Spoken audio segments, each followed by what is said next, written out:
The coffee maker gurgled like a man drowning in his own mistakes. 5:30 a.m., and I was already dressed for another day at Foster's Auto Repair, watching my wife Melanie primping in front of the hallway mirror like she was heading to some fancy gala instead of her paralegal job. "Ben, have you seen my black heels?" she called out, her voice carrying that familiar edge of irritation that had become our morning soundtrack. "Same place they always are," I muttered, not looking up from my newspaper. The sports section was depressing. Our local team couldn't win if the other side forfeited, but it beat watching whatever performance Melanie was putting on today. She clicked down the hallway in those heels, wearing a skirt so short it barely qualified as clothing. The fabric rode up as she bent to grab her purse, revealing she'd skipped a few steps in her morning routine. "Interview with the new partner today?" I asked, folding the paper with deliberate slowness. "It's called networking, Ben. Something you'd understand if you ever left that grease pit you call a business." I stood up, coffee mug in hand, and gave her my best smile. "Hope you're not underdressed for the occasion." Her face flushed red. "You're not a real man, Ben Foster. Don't you dare tell me what I can or can't wear." "Wouldn't dream of it, sweetheart." She grabbed the keys to her Honda and stormed out, leaving behind a cloud of expensive perfume and the lingering scent of lies. Through the kitchen window, I watched Mrs. Henderson from next door peek through her curtains.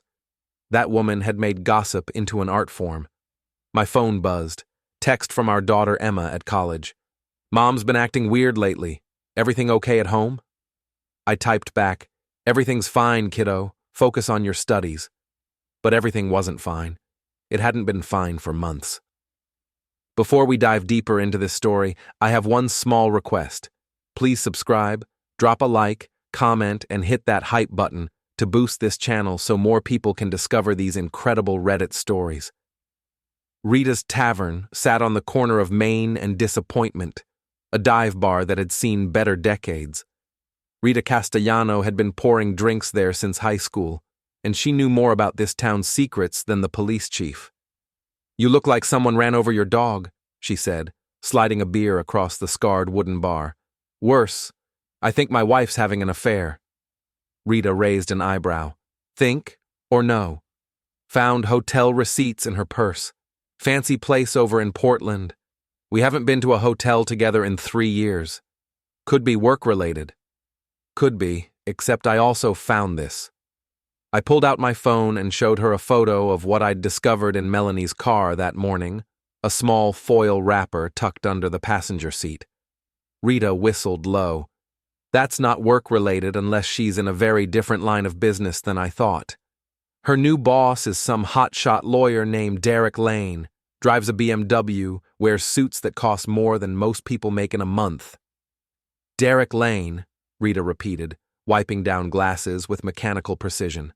"Tall guy, dark hair, thinks his charm works on everyone." "You know him?" "He's been in here a few times. Always with different women, always married women, from what I could tell." She set down the glass and looked at me directly. "Ben, what are you going to do about this?" That was the question, wasn't it? What does a man do when he discovers his wife of 15 years has been stepping out with her boss?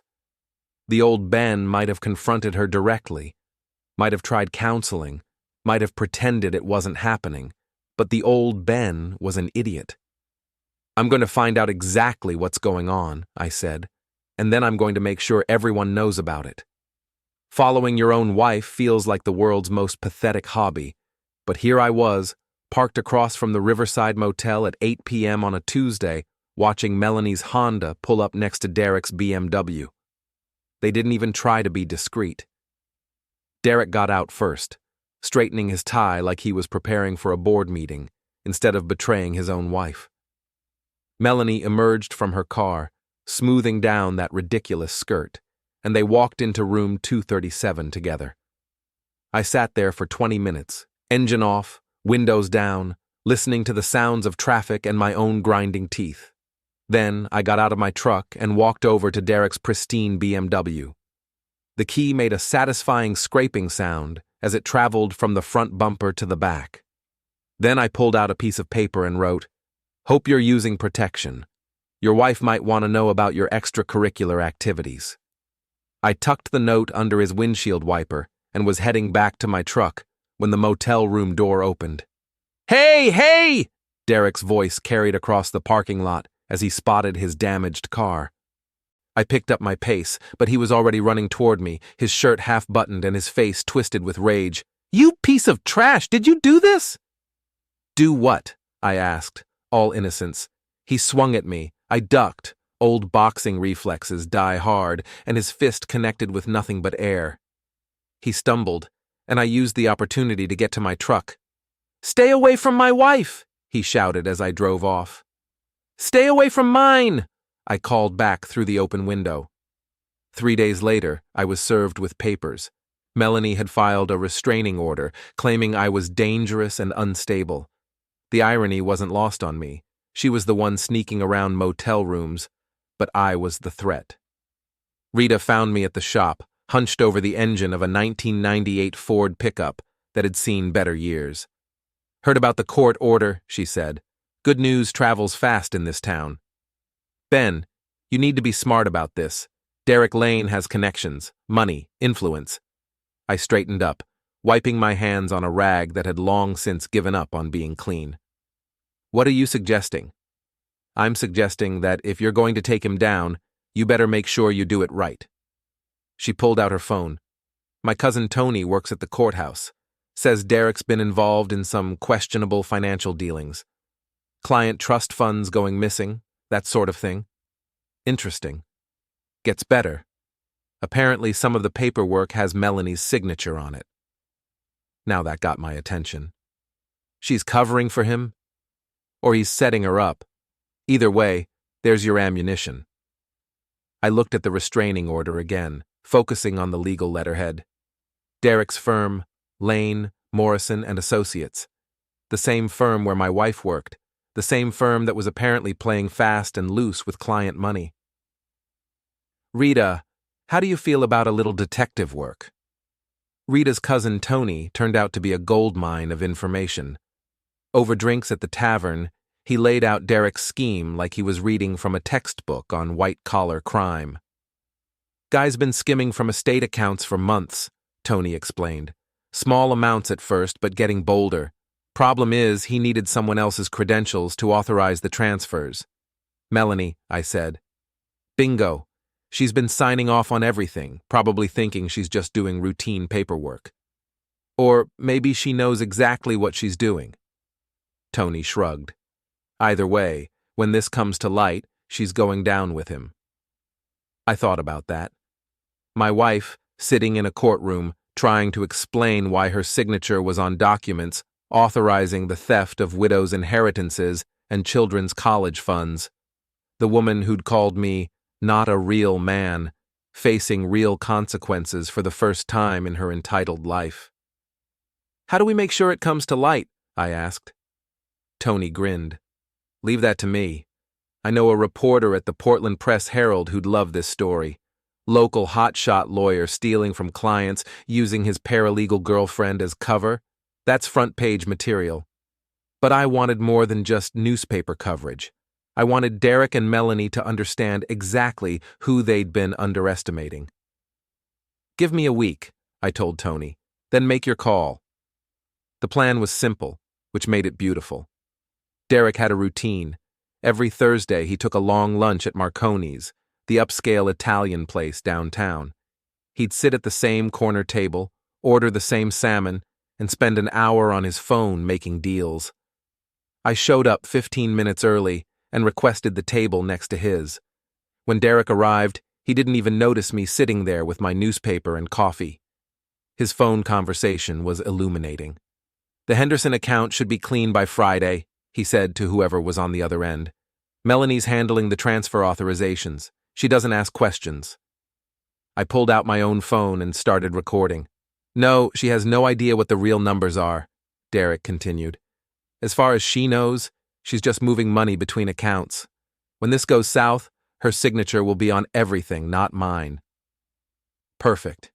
Derek Lane, in his own words, admitting to fraud and setting up my wife to take the fall. I had everything I needed to destroy both of them. But as I sat there listening to him casually discuss ruining Melanie's life, I felt something unexpected, a twinge of sympathy for my cheating wife. She might be unfaithful, but she didn't deserve to be framed for embezzlement. Then I remembered the motel room, the restraining order, the way she'd looked at me that morning like I was something stuck to her shoe. The sympathy passed. I chose Rita's tavern for the showdown because it was neutral territory and because Rita would make sure things didn't get too out of hand. I sent Derek a text from an anonymous number. "Meet me at Rita's at 8 p.m. if you want to keep your secret secret." He showed up 20 minutes late, probably thinking he was calling my bluff. Melanie was with him, which I hadn't expected, but should have. Well, I said as they approached my table. "If it isn't the power couple." "What do you want, Ben?" Melanie's voice carried that familiar edge, but there was nervousness underneath it now. "Sit down, both of you." Derek remained standing. "I don't take orders from what? A mechanic? A guy who actually works for a living instead of stealing from widows and orphans?" That got his attention. His face went pale, and he slowly took the seat across from me. "I don't know what you think you know," Derek said. I pulled out my phone and played back his conversation from Marconi's. The color drained from both their faces as his voice filled the space between us. "Henderson account. Melanie's handling the transfer authorizations. She has no idea what the real numbers are." When the recording finished, the silence stretched like a wire about to snap. "You bastard," Melanie whispered, but she was looking at Derek, not me. "It's not what it sounds like," Derek said quickly. "Really? Because it sounds like you've been using my wife to steal money, then planning to throw her under the bus when you get caught." Melanie turned to Derek, her face twisted with betrayal.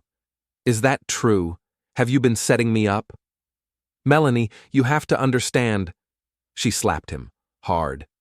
The sound echoed through the tavern, and every conversation stopped. "You piece of garbage," she hissed.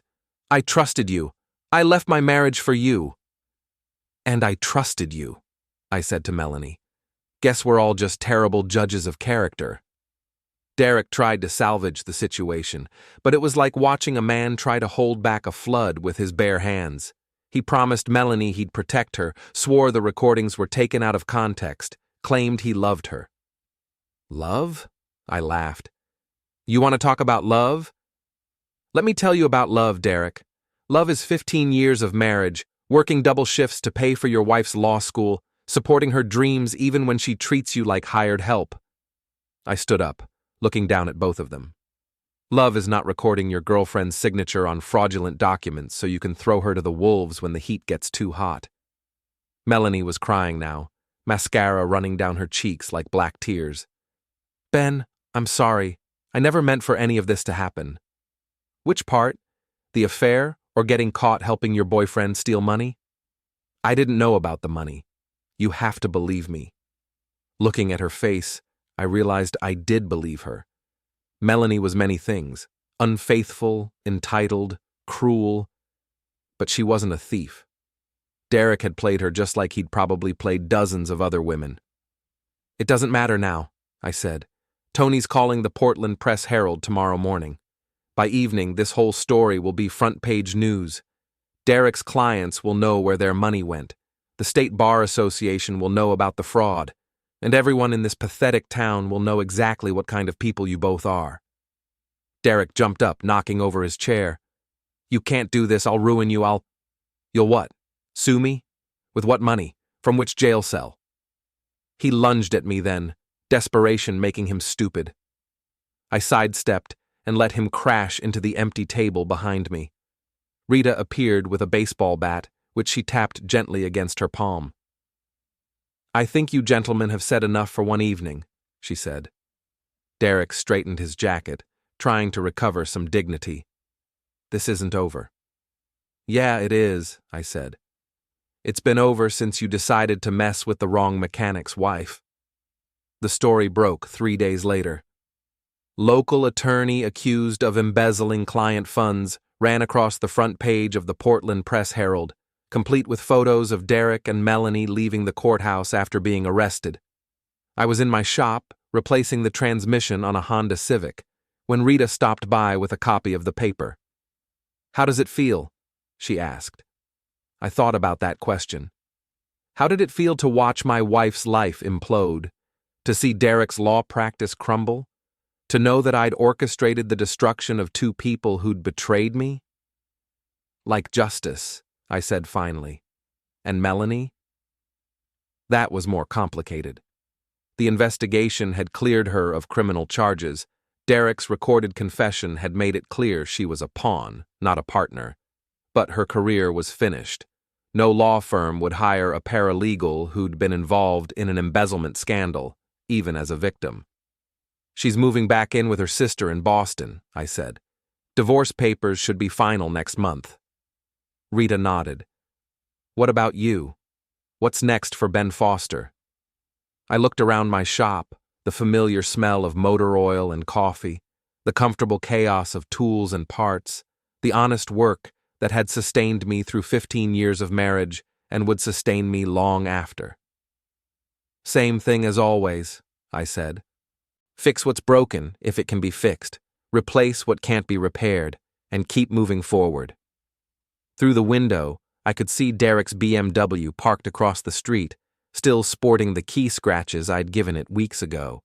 He was inside the coffee shop, probably meeting with lawyers, trying to figure out how to minimize his prison sentence. I smiled and went back to work. Some things, once broken, could never be fixed.